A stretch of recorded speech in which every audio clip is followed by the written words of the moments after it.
I'm Amanda Knox, and you're listening to Hard Knocks.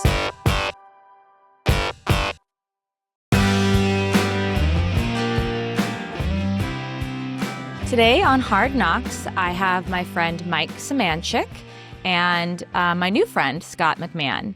So Mike Semanchik is the executive director of the Innocence Center, which is one of those amazing innocence organizations around the United States. The Innocence Center is based out of California, but does work throughout the United States and around the world, as this case is a good example of. So Scott McMahon was an American living overseas in the Philippines when, in 2011, he was arrested and charged with sexually assaulting his business partner's former girlfriend. The accusation came after Scott accused her of harming his kids, and he had sued and won a civil judgment against her, which motivated the entire ordeal.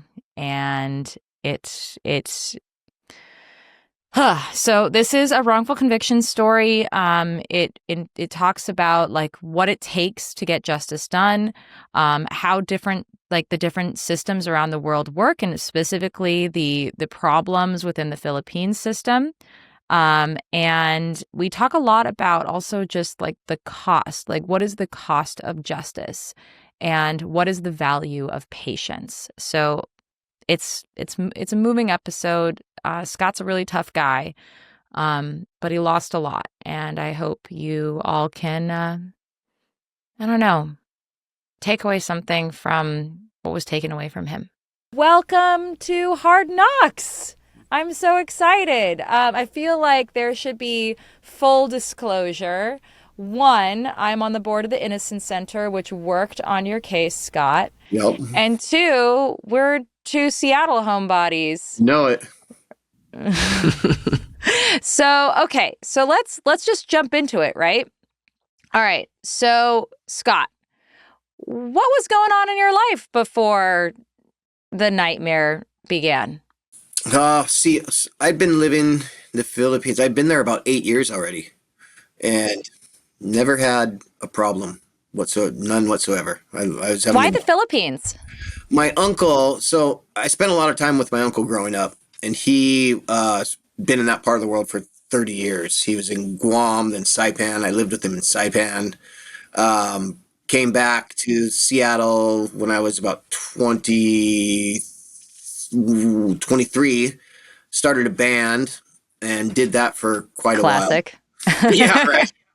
And we did that. Very Seattle of him. Yeah, we put out a couple records, and with Howard Leese from Heart produced them, and then we broke up. We were demoing for our major label, and we broke up. So, and I was pretty devastated, and I just said, you know what, I'm out of here.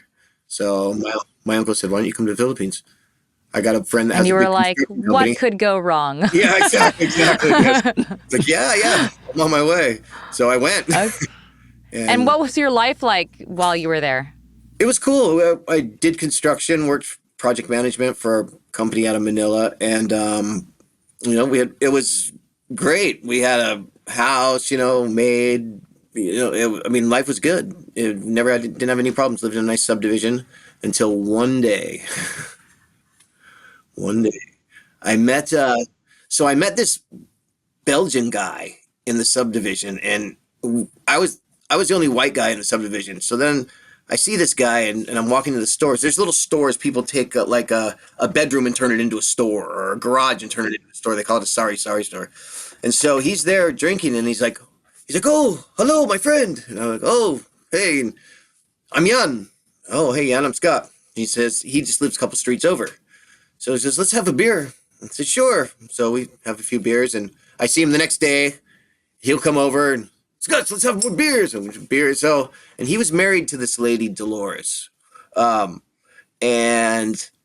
Jan was a really smart guy. He was a mechanical engineer, but in some areas he just wasn't too smart. And I told him one day, I said, let's go to the mall. And he goes, let me ask Dolores. I said, okay. He goes, because I can't leave without her permission. I go, well, why? He goes, because I can't leave the subdivision without her permission because I'm not Filipino. And I'm like, yes, you can. He's like, huh? I said, come here, watch this. And we walk out the gate, and the guards salute us as we walk out. Because the guards there, and he just goes, wow. And then he starts telling me all this stuff. He goes, there's something else that's kind of strange. I said, what's that? He said, there's all these passports of girls in Dolores's closet. She has like 30 of them. I'm like that's weird. And he goes, I don't know what she's doing, and so I said, okay. And then I said, where did you guys get married? He goes, oh, we got married here in Manila. And I said, oh, because I heard that she was married before, and there's no divorce there. So you can't, there's no divorce. There's annulment, but it takes years. And so we went down to the statistics office, and sure enough, she was married. There was a marriage certificate for her and her husband of however many years. So it turns out that her marriage with him was all fake. There's a place called Recto in Manila where you can just like get anything. You want to be a doctor, you can be a doctor. Go down there and they'll forge. They call it the forgery capital of the world. Get anything you want there. So she went down there, rented a little office for a half hour, got a fake priest, and did a little ceremony, had all the paperwork, and then she even went and registered it with the NSO, with the statistics office. So she has 2 marriages on record. So Huh. Okay, so you're getting involved in this guy's personal life with a con artist. yes. Okay. Yeah, What could go wrong? yeah, I know, right? So Okay. and me being me, I wanted to help him. He was a nice guy. And I had no idea that this was what it was going to turn into. He went and confronted her, and then came to my house 2 days later and says, "We're finished." He goes, "Can I stay here for a while?" And I said, "Sure." So you can stay here. So he stays for a week, and then they get everything worked out, and he's going to go back. And I'm just like, God, you're dumb. Okay, yeah, have fun. And he goes back, and he comes back like a few days later, and it's like, no, I can't do it anymore. So okay, so he's staying with us again, and after about maybe a week or so, I'm gone a lot. I was gone like I'd leave at 5 in the morning to get home 9 at 10 at night because the traffic there's so bad. It takes you 2 hours to get anywhere. So I come home one night and Yan's gone, and Marnelli and the kids are in the back room just freaking out, crying. I'm like, well, what's going on? And Your wife and your kids? my kids, yeah. Yeah, got So it. Mm-hmm. what had happened was that week before, Dolores had been threatening them, and they never said anything to me about it. So I had no idea. And on this night, the police, national television, and the Bureau of Immigration raided my house and arrested him because she went down and told him that he beats her and gets drunk and makes her mix cement and burns her face with cigarettes, but she has no scars. And so they came and raided my house, national TV, and arrested him. And she was just screaming and yelling at the kids, and the kids were just freaked out. My son was 5, my daughter was 2. So I was like, why didn't anybody tell me? And they were, it's kind of Filipino thing. We don't want to bother you. Okay. So the next day, I'm getting ready to take my son to school, and he's like, I don't want to go to school. I said, why? He goes, because the monster. Like, the monster. He goes, the monster. And her sister lived right across the street from us. So that's how she was harassing them. So she would just go to her sister's house during the day. And he didn't want to go outside because he was freaked out. So I said, okay. So I called an attorney, and I took him to a clinical psychologist. This guy's one of the best in the country. And we got in that day, and we got there, and I started to tell him what happened. He goes, no, I just want to talk to your son. Just him and I. I said, okay. So he talks to him for maybe like 45 minutes, and he comes back out, brings me in, and he goes, what happened? He goes, what's with the monster? And I'm like, yeah. I go, well, so I told him. He goes, oh. And he started showing me these tests that he did with him, like the tree person test. He goes, this is a tree person test. Your son drew this big tree, and then he drew this little stick figure as him, and then this big figure above him is the monster, who is Dolores. He goes, and this bigger figure in the back is you, and you're the one that can save him, but you're not there to save him. Oh, Oh, dude. Oh, that feels horrible as a father. Jesus. yeah. And so he says, he's got chronic post-traumatic stress disorder. So, And how was Dolores harassing them? Was it that she was just yelling at them? What was she yeah, and doing? she'd come over to the house and be like, you should have never got involved in my problems because now you're going to pay. You don't know the people I know, this and that, this and that.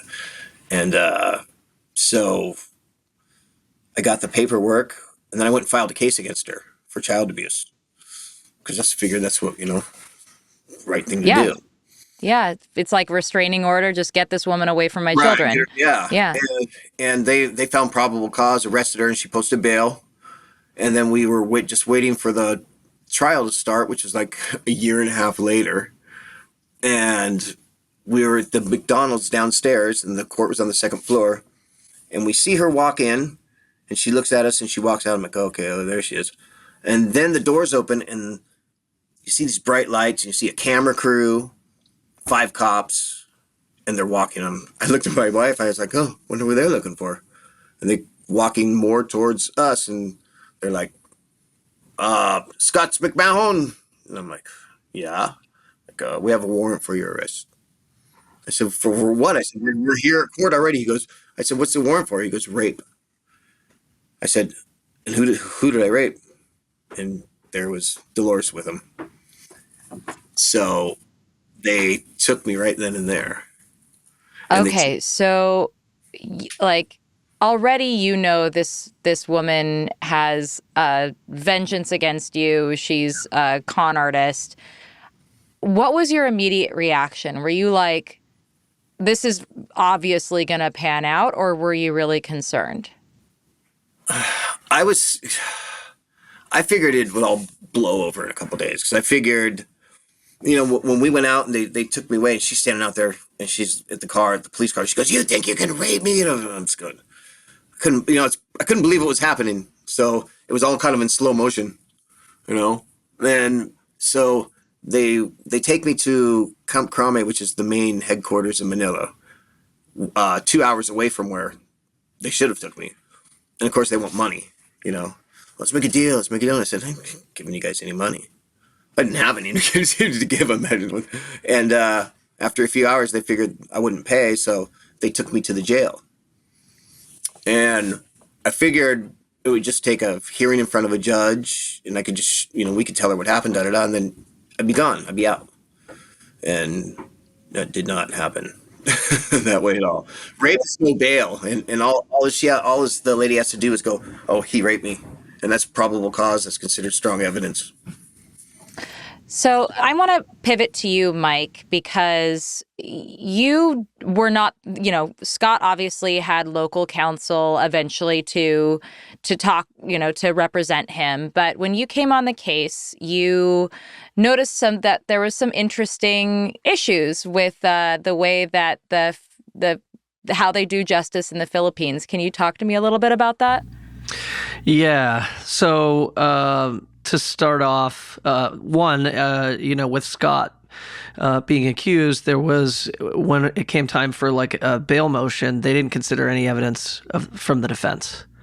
So he's accused of this no bail crime, and she's able to present her evidence, and we were not able to present any evidence of his innocence or his defense to then try to get him bailed out. So for this whole period of time, he's going to be in custody. So we knew that. And we actually had petitioned the court. I think, Scott, remind me, or correct me if I'm wrong. I think there were at least once or twice after the initial bail motion, we were trying to revisit bail, and the court was like, no, thanks. They wouldn't do it. No. So we knew he was, yeah. So we knew he was going to be in custody, but that wasn't the only thing that kind of jumped out at us. I mean, I think the most tragic thing about the Filipino system was just how slow it moves.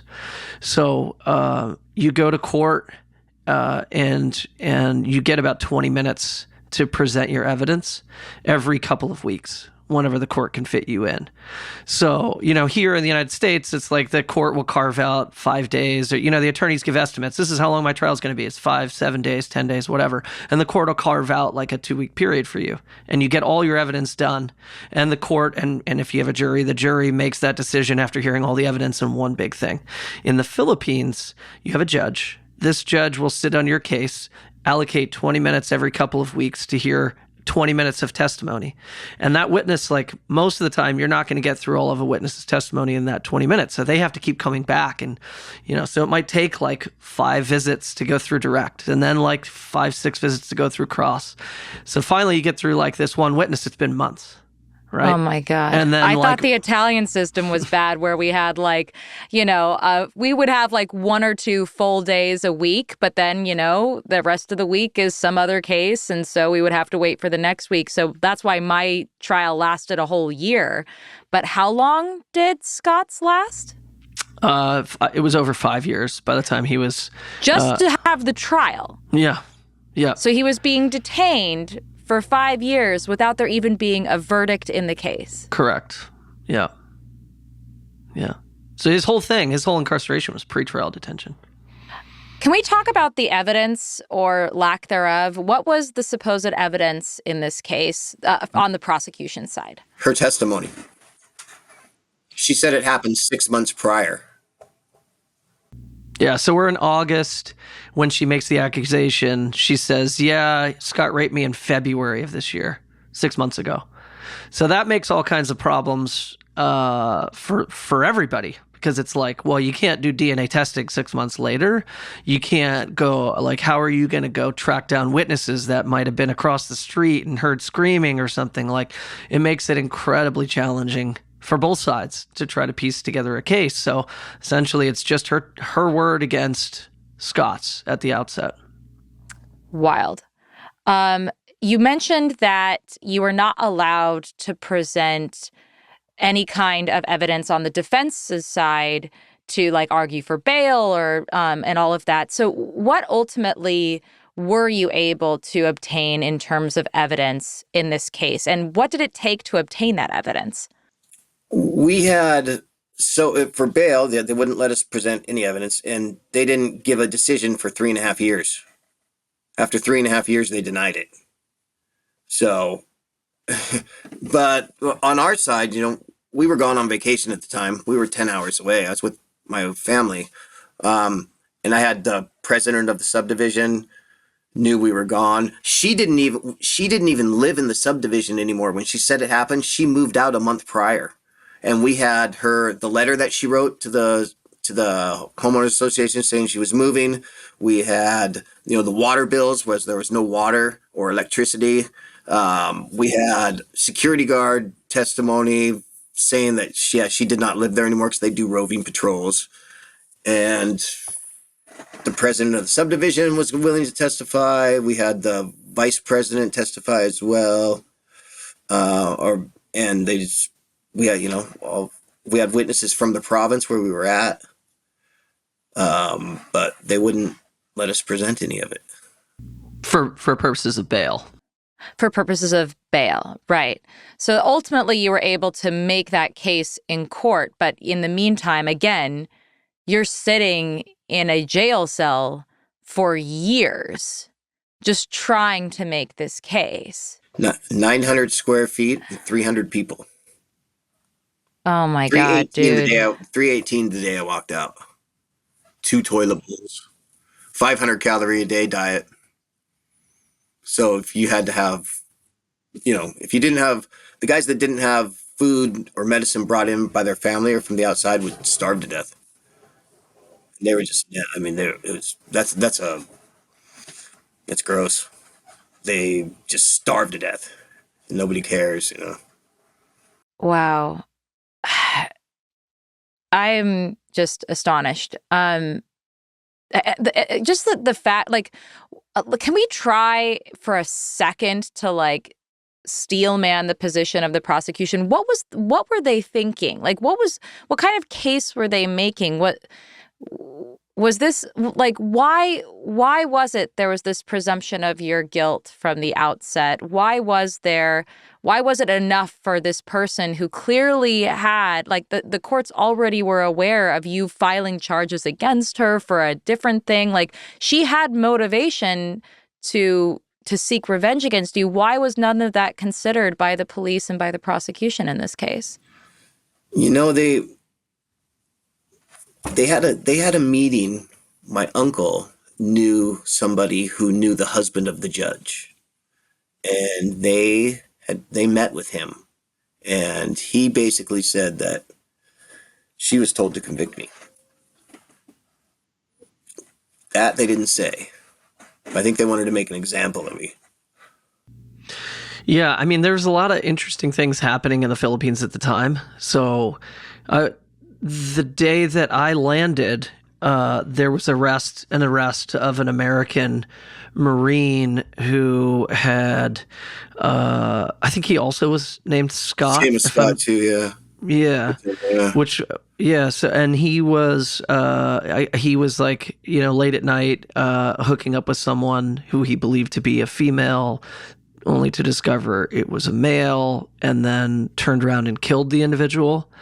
And so there was a lot of anti-American sentiment the day that I landed, and that definitely was carrying over into Scott's case. Like, Scott's case was on the news all of the time. Like, they were burning American flags in the streets, and it was like, get the U.S. military out of here. Look at what they're doing to our people, and look at this other example of an American doing bad things in our country. We got to get the Americans out, kind of. So I think there was certainly some pressure from the media and just from the public, just because of the fact that Scott was an American. So Mike has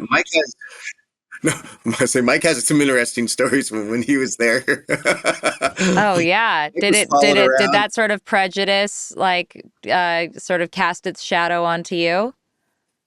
Yeah, I mean, I was just hyper aware of everything, because I was just nervous that somehow they knew that I was coming and supporting Scott, that I'm this American with an American passport, and that, like, and so I did feel like there was, like, I just felt like I was feeling like they were trying to catch me in some way doing something improper.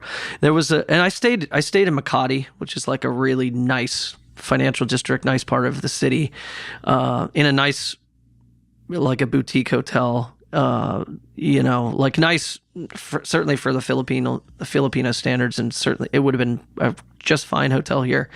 And I was coming down the elevator one day. I got on the 6th floor. I got on the 6th floor elevator, and the elevator stopped on the 5th floor, and this mom and daughter came onto the elevator, and were, like, asking me if I wanted to go back upstairs with them. And I was like, what? Like, no. It was 7 a.m. I was going down to breakfast. Oh my God. And I was like, what? Like, and I just, like, I hit the bottom of the elevator, and, like, I waited for them to get off first. And as soon as they got off, I hit the button, went back up to my room. I was like, I'm just going to stay in my room for the next hour and just, like, make sure they're not hovering outside my room trying to get me and trap me in some sort of way. It was, like, there were, and it could have been nothing, right? Of course. But, like, I was just hyper aware because of this, like, anti-American sentiment. And I did meet with folks from the State Department that were like, be careful, make sure you're, like, not out alone at night, and, just watch yourself here. So it wasn't like, yeah. So, Scott,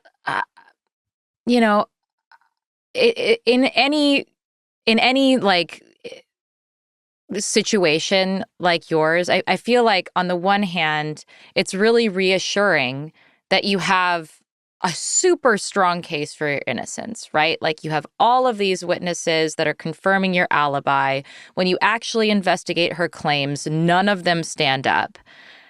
So you have all of this strong strong evidence that's proving your innocence, and yet the court is delaying your trial for years.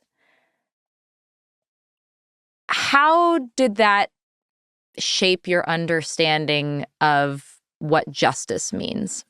What lack of.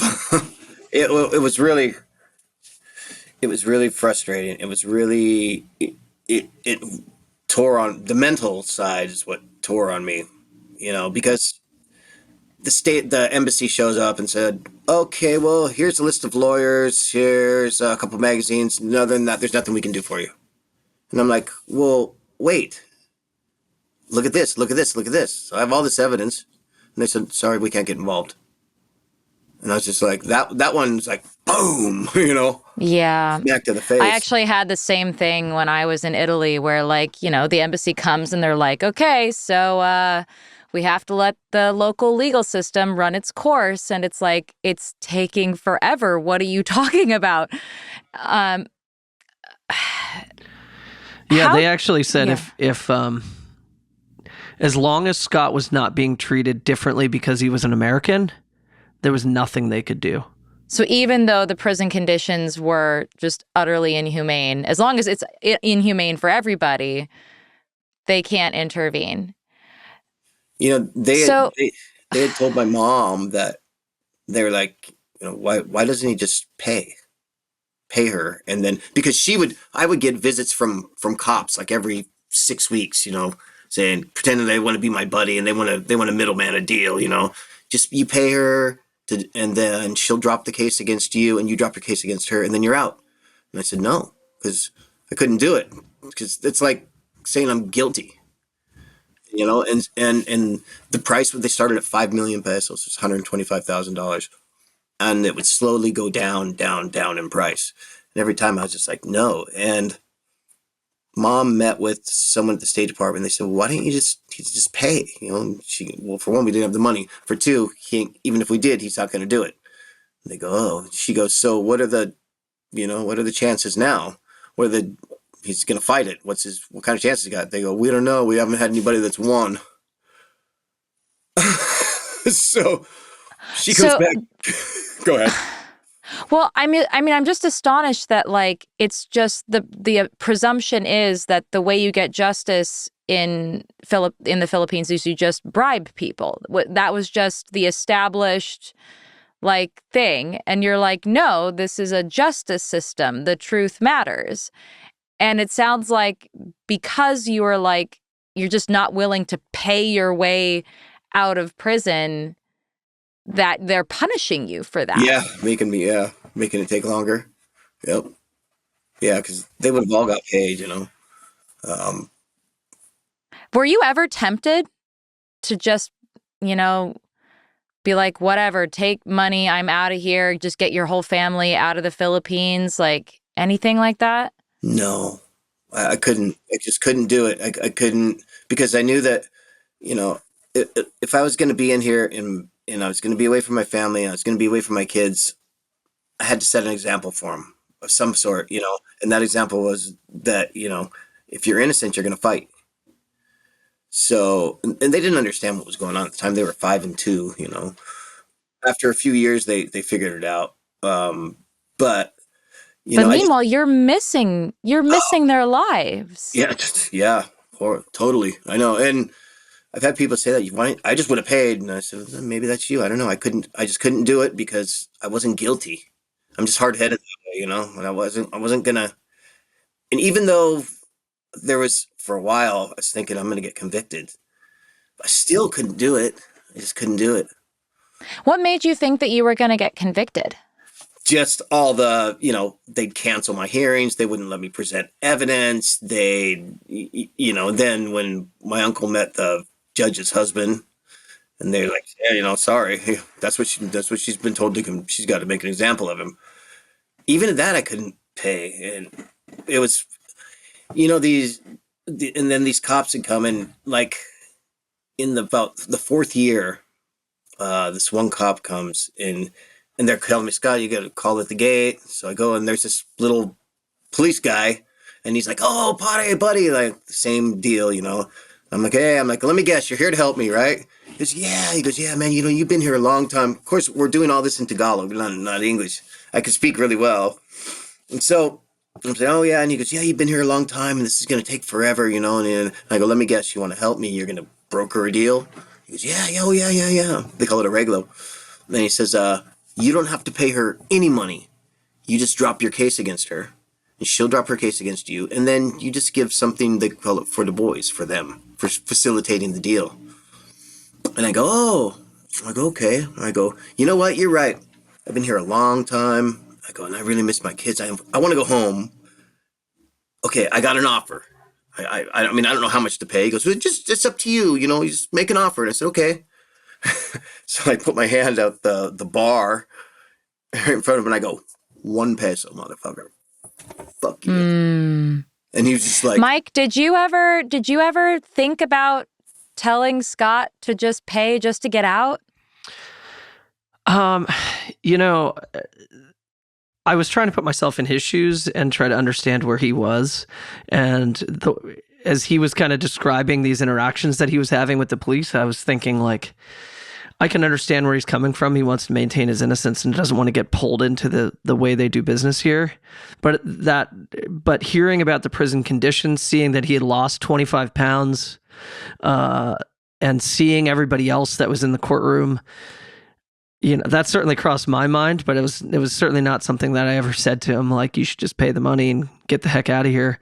I mean, I think there were some massive, obviously it's an entirely different system, but there's a lot of massive unknowns as we were approaching the decision from the court. One main thing that to this day I have a hard time wrapping my head around is that in the Filipino system, they don't believe in alibis. yeah. It's considered a weak. It's the weakest defense. Weak defense. Yep. They just don't really buy it. They're like, Just like, so they don't believe in alibis in the sense that they don't believe in witnesses who can confirm your alibi, because clearly if you have like video footage of you doing a chicken dance on TV instead of raping somebody, like that would count, right? That would count as evidence. But like they just don't believe in witnesses as alibi evidence? Yeah, they don't really give it much weight. Yeah, they just like instantly just assume that you've found some witnesses to pay off, and maybe it kind of it's because of the payoff system that they assume you can just go round up 20 people and pay them $50 each to say you were at some party 10 hours south. So hearing that was like a defense that wasn't going to be considered, it was like, all right, well then we need to come up with like all of the other things, and if we don't, then he's in trouble. So I think that was, for me, was like a big thing where I was like, I'm concerned that we need to have the strongest possible case given this system of justice we're working within. So you have to prove that what she's saying is absolutely patently false. And you were able to do that by, getting all those records from the facility. And okay. So at a certain point, how many years in does the United Nations Office of the High Commissioner for Human Rights send a letter of concern? When was that? 3.5 years? I was going to say 2014. Yeah, right after bail got. My research shows 2015, actually. So 4 years into this, someone from the UN Commission of Human Rights finally pays attention to the fact that you are still being detained without a verdict for a crime that you didn't commit. And the Philippine government didn't even reply. No, yeah, it didn't even reply. Really matter to them. Yeah, they didn't really care. Yeah, they had 60 days. They didn't even reply. Could the UN, the UN office do anything? Could they enforce anything, or could they just wag their finger? Like, what did that accomplish?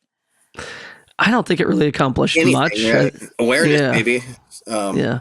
I think we got a news story or two out of it, and that was about it. Okay. Was anyone aware of what was going on with you here in the U.S., or was this mostly just covered in the Philippines?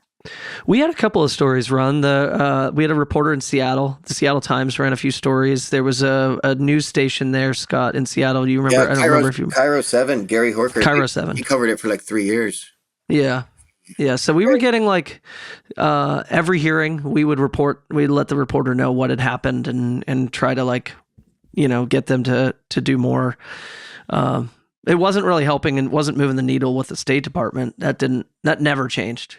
But we were hopeful that maybe it would, that maybe they would start to, it wasn't try to intervene until the end that they started coming to the hearings. So what were you hoping that the State Department might do if you got their attention? What could the State Department have done to help you, Scott? I was hoping they could get me out of there because just intervene, framed up, like this guy, you have no evidence against him. Let's pull him out, but then again, I'd never been in that situation before, so I didn't know. But I thought that, as an American in another country, accused of something I didn't do, I thought my government would help, and that was a big eye opener. That's the one thing and you probably as well. You go to a foreign country and something happens to you, don't expect your government to help you because it ain't happening. That's sad. Have you, like Mike, ever had cases where the State Department intervened in any meaningful way? We've had.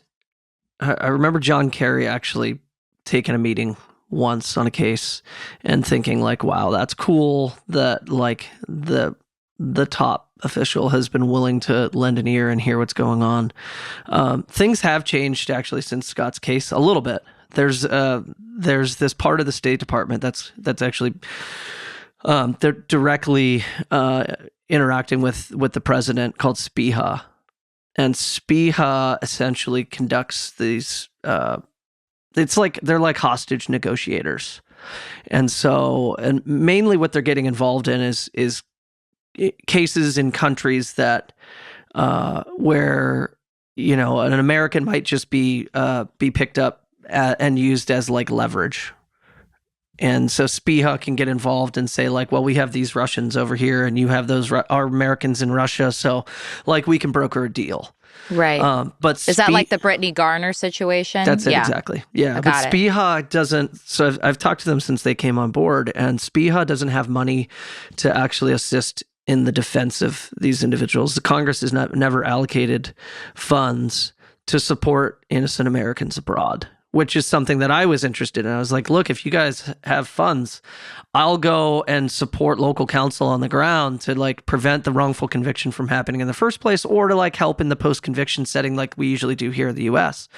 And they said, no, we don't have the funds for that. The law doesn't exist to allow us to give you any funds to go and do all of this work. So you're gonna have to keep getting people to donate to support this work.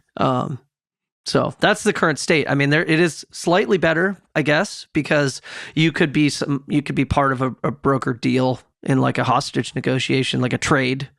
But a lot of those are like, it's like Iran, Russia, China. It's the countries that might just arrest an American as just because just to have a chip. Yeah. So what ultimately tipped the scales in 2016?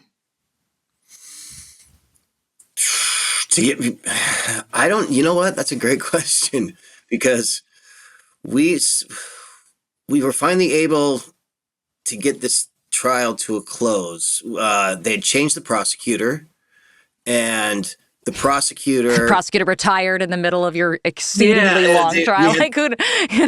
This guy was just out to get me from the get-go, and they replaced him, and the new prosecutor was a friend of the local attorney that I had, and they talked, and he basically said, "Listen, your boy's not guilty, and I'm not gonna sit here and press him. I'm gonna leave it up to the judge." So, and when he didn't drop the charges, but right, he just didn't. Yeah. Okay. When he came up to cross-examine me, he had a couple questions, and that was it.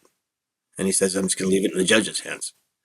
And I don't know what ever made the judge decide to acquit me, and when she was told to make an example of me, I don't know what happened. Maybe Mike does. No, I don't know what was going on in the judge's mind. I just think, though, that at that point, I thought we had presented pretty solid evidence that nothing she had said appeared to be true. And she was caught in a ton of lies. And I think I think, I mean, it's hard to know, but I think having the State Department there, having folks there to actually be there, maybe had the judge having second thoughts about just like agreeing to a conviction in the case. Like there was that pressure, the right pressure, like kind of forced justice in the case, but it's hard to know. We haven't talked about, Scott, that the judge had the stroke like halfway through all of these proceedings. Yeah, that's right. And then they delayed everything for like a year. Instead of giving us to a new judge, we're just going to wait till she gets better. Yeah, that's right. I forgot about that. That's right. Yeah. and like what a stroke does to your memory and the way that they were doing. So kind of yeah. Yeah. And I and like the way that they were keeping track of what was said in each of the hearings was that kid notes, with the big book, Andrew. Like just handwriting everything. It was like he couldn't translate for nothing, and the judge would be like, "No, Andrew, that actually wasn't correct. That was like, oh, what a shit show." Yeah, that was. Oh my God, that's crazy. So, what was the ultimate ruling? What did the judge decide? I was acquitted. I was found not guilty. And she even put in there in her verdict, in what they call it a promulgation, that, the lady was obviously lying and it was just revenge for the case I'd filed against her. But when we went in here's the thing, it was August 2 was my promulgation, but she had already had the verdict prepared and signed since June 17th. So June 17th, I was technically acquitted, but give you that one last stab. So we'll wait. We'll let him sit there a few more weeks.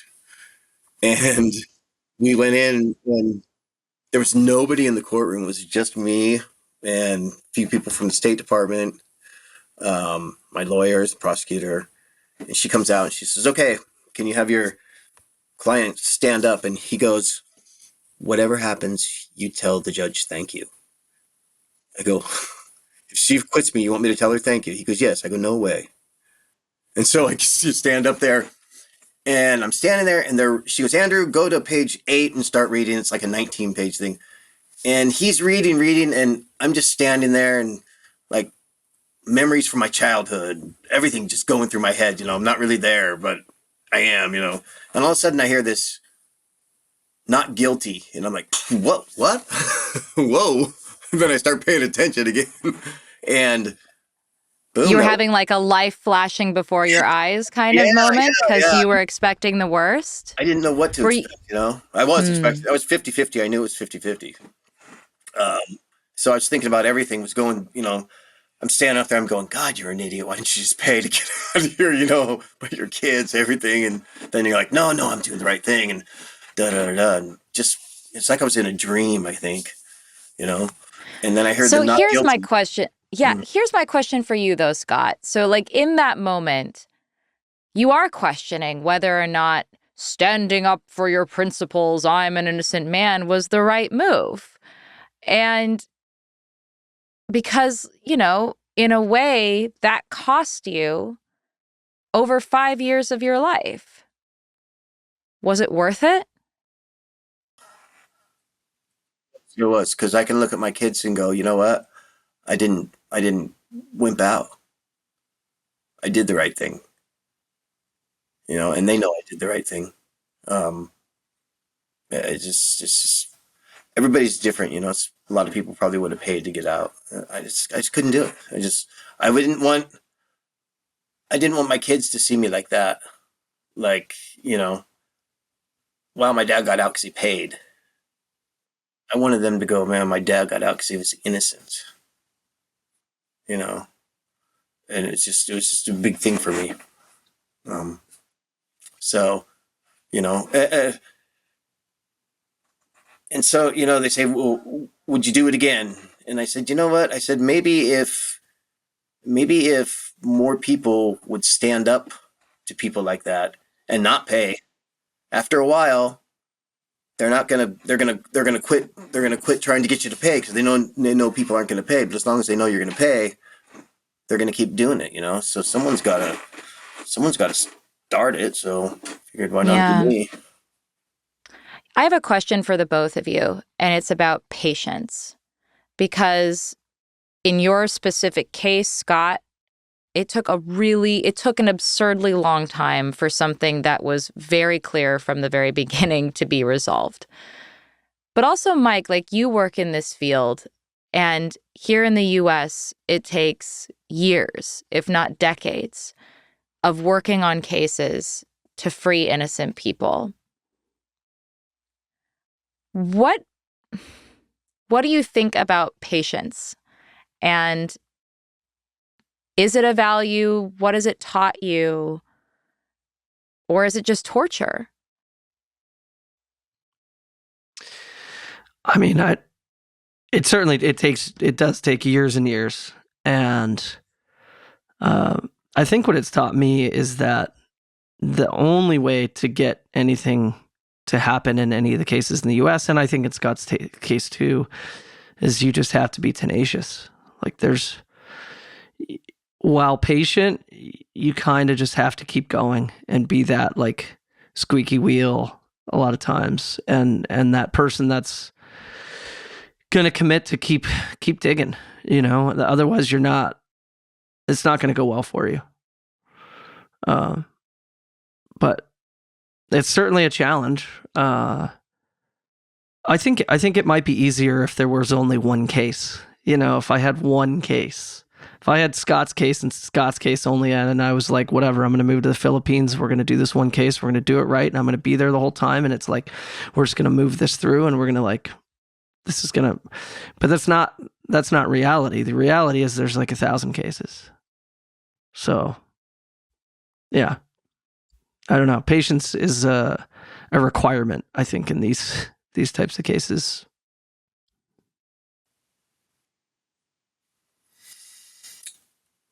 I had to learn patience. I didn't have it much, and I would sit there and I would start. Okay, I got this court date, this court date, this court, and I'd map everything out. Okay, and this is gonna happen. This is gonna happen. This is gonna happen. And then boom, boom, I'm gonna be free. And every time it wouldn't happen, it just pissed me off, And so my mental state was going like this, and the conditions didn't help, But one day, I just woke up and I said, "All right," big guy. I don't know what I did to deserve this, but if I did something wrong, okay, cool. But think about my kids. This isn't fair to them. So whatever you need me to do, whatever I need to do. And that day, I just said, you know what? I'm going to wake up now and go. Every day I wake up, I'm one day closer to knowing. I'm one day closer, instead of trying to plan it all out and figure out. And when I did that, it was I won't say much easier to deal with, but it helped the mental process.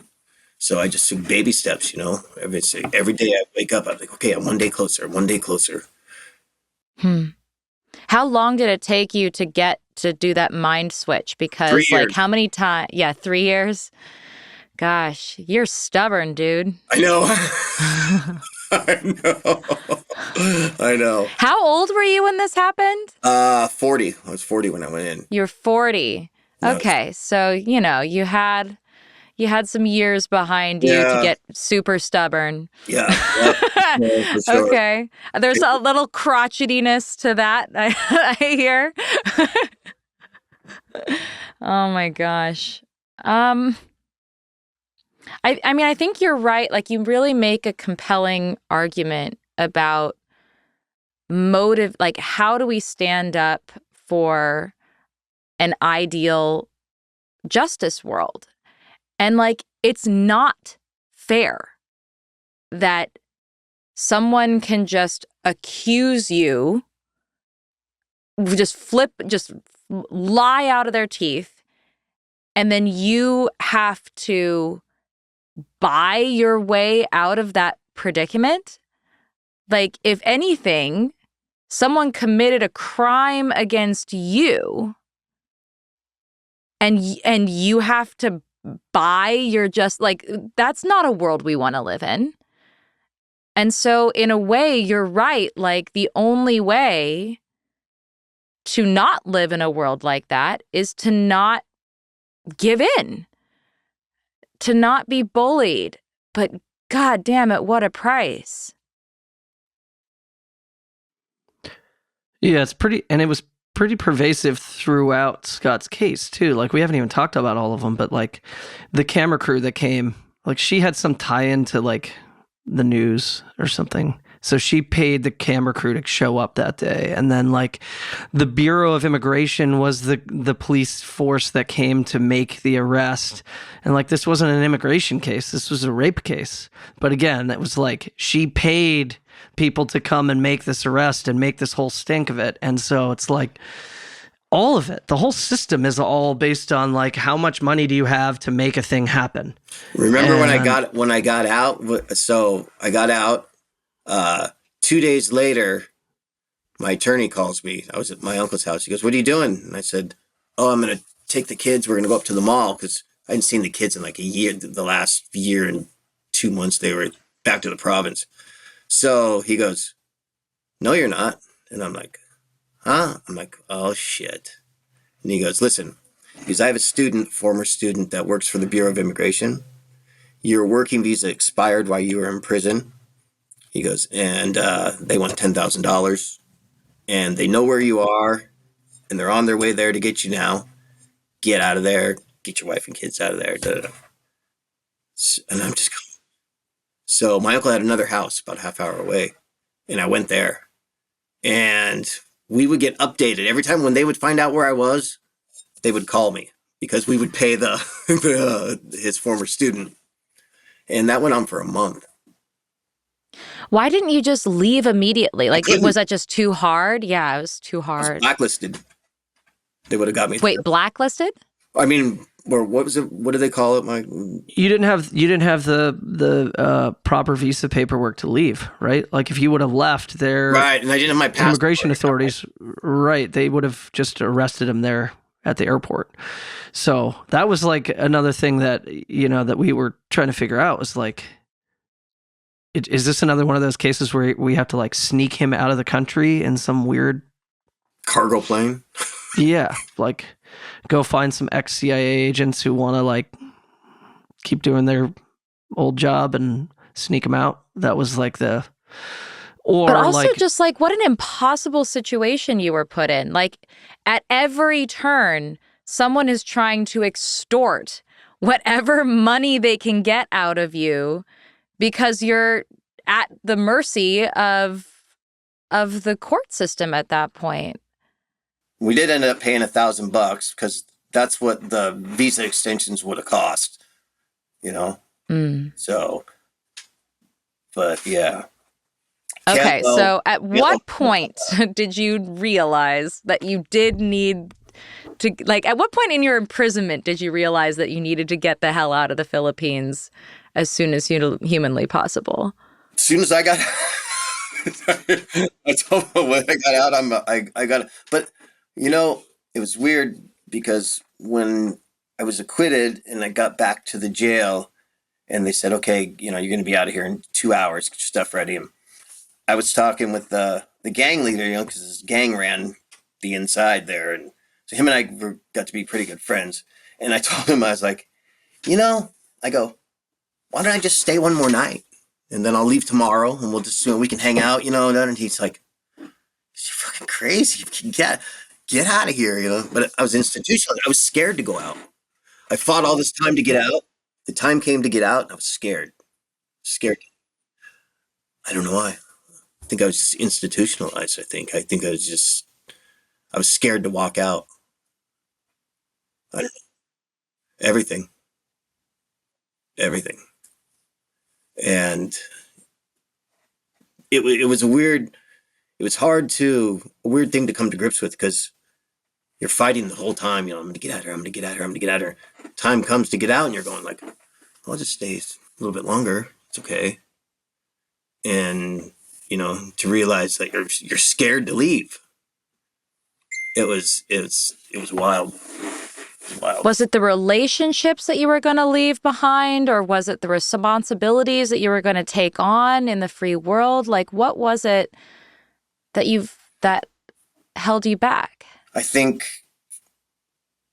just scared of having to deal with the real world. I didn't know what the real world was anymore. And that was my world, you know? So I didn't know what, I didn't know what was coming. So yeah, it was strange. Really strange. What was it like to be with your kids again? Oh, wow. That was, they were coming up and they were going to get in at like midnight. And we were going to video when they got to the house and everything. It was going to be like this great, big celebration. Hello. And what it was, when they walked in, they saw me and they were like, my daughter's like 7 at the time. She's just like, I remember her, she's like, biting her hands. yeah, like that. And my son's like, and I'm like, come here, give me a hug. And they're like, and come over, and I give them a hug, and they're like, my daughter's like, and I'm like, it wasn't the way we thought it was going to be. They were scared. They didn't know. They were, their life's been turned upside down. They probably didn't know you. Yeah, they right? didn't. Like they didn't. My daughter just turned 18, and we talk about it a lot. She doesn't remember living with me. My son does, but my daughter doesn't. She doesn't remember. And so she was 8 years old by the time you got out? Yeah. And your son was 12. Yeah. So, yeah, it was, and that. So I'll tell her these things we used to do. I go, man, when you were a kid, I go, you had the worst diapers. God, I hated changing those things. She's like, but yeah, she didn't remember. We had like a couple family vacations we went on, and she didn't remember them. She remember holidays and stuff like that, but she's like, you were never in them. And we had to I think she's still in therapy, but she had some real issues with like abandonment issues that she dealt with because of them taking me away. Yeah. So what about you? Oh, I've got all kinds of issues. Yeah. Let me count the ways. Yeah. What's going on? No, I had when I got back, let's see, I started after about 3 years. I started just catching myself. I wouldn't want to go outside because I was scared I was going to get arrested. Just happened just one day, just boom. I've been out for like 3 years, and all of a sudden, just one day, I'm like, I was on my way to the gym to train, and I was like, no, maybe I'll go tomorrow. And I didn't think nothing of it, but that was the start of this whole, I don't know what you call it, cycle of, I just freaked out. I thought I would hide in the basement, and I have a little recording studio in the basement where I record music and stuff. So when I'm here, my wife, my daughter, they just leave me alone because they know I'm recording, whatever. So I could just sit down here, and I'd be leaving for the gym at 4. I'd have to start hyping myself up at 2. By 3 o'clock, I'd be under the table. And then by 4 o'clock, I'd be like, all right, you got this. You can go, you can go, you can go. And then I'd get upstairs and I'd open the door and boom, I was me again. Okay, cool. Yeah. All right. I'll see you guys later. Bye-bye. Get in the car, drive out, get out to close the gate and go, no, I'm going back inside. And I come back down to the basement and then hide. It was so weird. So then I started therapy and just started dealing with it all. And I was never really a therapy guy. I'm like, I don't need therapy. Yes, I did. I did. And it's the best thing I could have done. So now I'm okay. Some days are better than others. I still don't sleep well. You don't, how about you? You don't have any? So sleep is my superpower. That's actually a lot of the way that I was able to deal with some really tough emotions. Like if I was having just a really bad day, I would just be like, I'm done with this day. And I would just like go to bed at 5 p.m. and I would sleep until the next day. And I'd be like, I can deal with tomorrow. I can't deal with today anymore. So sleep's always been my superpower. And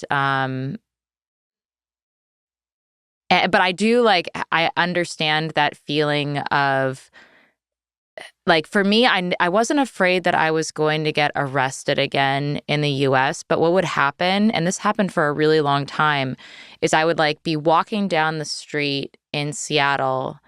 And first of all, I was constantly paranoid that I was going to be recognized. I just hated the idea that someone would recognize me. So I was constantly just sort of keeping my head down. And whenever I saw somebody coming towards me, I swear they looked exactly like a prison guard or somebody that I knew in the prison. I could have sworn that was that person, and they were walking towards me on the street, and I'd be like, they're not there. And then I would sort of give my head a shake, and the person would be not that person. It was just a random person walking down the street, but my brain was so honed to recognize those same people, the only people that I saw over and over and over again for 4 years straight. Didn't see anyone else in the world. And I just was constantly seeing them everywhere and just feeling really paranoid constantly that I was being followed. And of course, it didn't help that I was actually being followed a lot of the time by people paparazzi who were pretending to be guys skateboarding, and then all of a sudden out comes the camera and they're taking pictures of me. So that kind of stuff was really hard for me. But yeah. What about you, Mike? Do you go to therapy? I probably should. Yeah. You probably see the styes that live on my eyelids. And how do you emotionally process the responsibility of holding someone's freedom in your hands? Yeah, it's not easy. Yeah, that's a big responsibility. I mean, it's a big weight. I do go. We all, everyone in our office does a lot of workouts. So and everyone has their thing that they like to do. So my current thing is I try to go and get rid of the stress by lifting or running. I actually run now with my son. He's faster than me, and how old is he now? Not quite. He's almost 9, but he's faster than me. Oh damn! Oh damn! Uh-oh. So yeah, I just try to, and I don't really love. I swam in high school and college, and I don't really. I get it back into it every once in a while. But what I've realized is that cardio allows me to detach from I can just completely just be in a different place. As much as I hate doing cardio, it is a great thing to do to you can just take your brain and put it in a different world and come out of that with clarity and kind of be re-energized and ready to go back at it. But I think we as as the Innocence Network are there's the Ohio Innocence Project I know has a person that's come through and has done a lot of secondary trauma work, and that's something that we probably could do better as a network, is just all be more committed to just our own personal well-being, because I'm a much better advocate when I'm taking care of myself. Sure. So. Yeah. And there are only so many people who are willing to just do this kind of work. It's, yeah. It takes a special question. Oh, go ahead. No, yeah. It takes a special person to do what you do. It's really, it's amazing it means the world to people like me and like you to know that there's someone like Mike, the comfort it gives you. It's, hey man, someone believes in me, and that we appreciate that, man. Yeah. The challenge for us is that we just can't help everybody, and we can't do it fast enough, right? Those two things are the things that really weigh on everyone. It's I wish I just had one case. What's the source of the bottleneck? You just don't have enough manpower, don't have enough resources? Both those things, those exact things. It's, If we had more money for more lawyers to take more cases, then it wouldn't be that each person has 15 cases and then we have a queue. We wouldn't have a queue of like 100 waiting for lawyers to be assigned, like we could spread that out. And, these are just the cases for the ones that we've agreed to take in our little sphere. But like, we've talked, there's no longer an Idaho Innocence Project. Like that's our next thing. That's where we're headed. And we need to help the folks that are in Idaho. We need to help. I mean, there's an endless amount of work to do and a finite amount of resources. So how do you make it work? That's the challenge. So, question for both of you then. What are ways that everyday people could support, one, your work, Mike, but also, two, your life, Scott? I don't imagine that you came home to a nice gift basket from the State Department, like, when I was released the next day, they called me down to the State Department and they my passport expired, so they gave me my passport and they said, there's like 6 of them, they're, oh, hey, we're so happy you're out. We're so glad you're out. I'm just thinking, yeah, neat. Thanks. Anything we can do for you. Anything we can do for you. I said, yeah, as a matter of fact, you could get my girlfriend and my kids visas so they can come home with me. That'd be great. And they go, oh, no, we can't do that. And I go, well, where's the ambassador? Ambassador is the representative of the United States, President of the United States of America. He could go, shh, and they'd be signed and we could be on our way. Oh, well, he's not here. Oh, okay. So, yeah. It's not like you're going to leave without your kids. Like, yeah, because what were they? I didn't want to go, I didn't want to leave because my kids were there, but I didn't have a choice. So I thought that they would, help, and no. And my son is still not here yet. Can you believe that? He's still not here. So so when I got back, I petitioned them to come here, and we had to so they make you take DNA tests for each kid, and they charge $1,000 a kid. I can't tell you how much I spent on all that, but the DNA for my son and myself didn't match. Oh, and no. They denied his petition. And I was here when I got, I was already back here, and I got the letter, and I'm like, what? I mean, I was pretty floored. Not that mattered to me. I mean, if anything, probably made me love him more.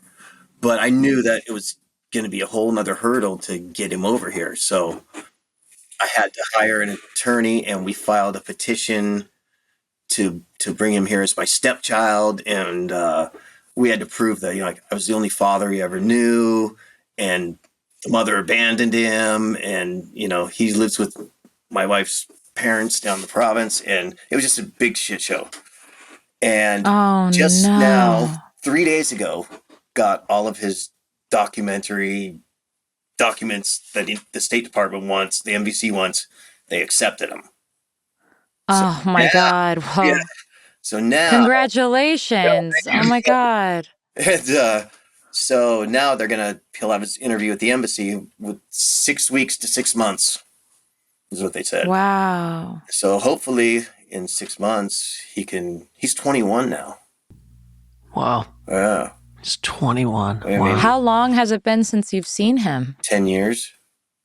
Oh, my God. Almost 10 years. Yeah. We haven't lived together as a family since 2011. So that's it's that's the thing that gets me, 'cause I really miss him. And you can't get that time back. It's gone, It's gone. You can only move forward. So I just tell my daughter, I said, there's only one thing in life I can guarantee you, sweetie, and that's change. It's all. Why do you say that? Because it's true. You don't know what tomorrow. I mean, obviously, we don't know what tomorrow holds. I would have never thought that what happened to me happened to me. I'm sure you thought what happened to you never would have happened. You know what I mean? So it changes your outlook on life. At least it did for me. And but yeah, change. Scott, would you ever go back to the Philippines? You know, when I got back, I'd been back for a couple weeks, and I got a message on Messenger from a friend of mine, and it was a picture of him in a pair of boxer shorts. From the waist down, the back of his legs were beaten purple. And I'm like, it's weird. And they said, and then it said, "Did this ever happen to you, Scott?" And I didn't reply. So I knew it wasn't my friend, right? A couple of days later, I got another messenger message, and it was another picture, and it was worse. And they said, "Yeah, I bet this did happen to you." And so I replied. I said, "No, that didn't happen to me." And they said, "Are you sure?" I said, "Yeah." They said, $50K. So what they'd done is went and arrested my friend, planted drugs on him. They didn't know he was my friend. And then they start looking through his friends list. You know, who's he got that we can get money from? Oh, here's this white guy.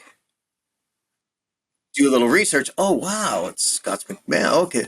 So $50K. And I said, I didn't reply.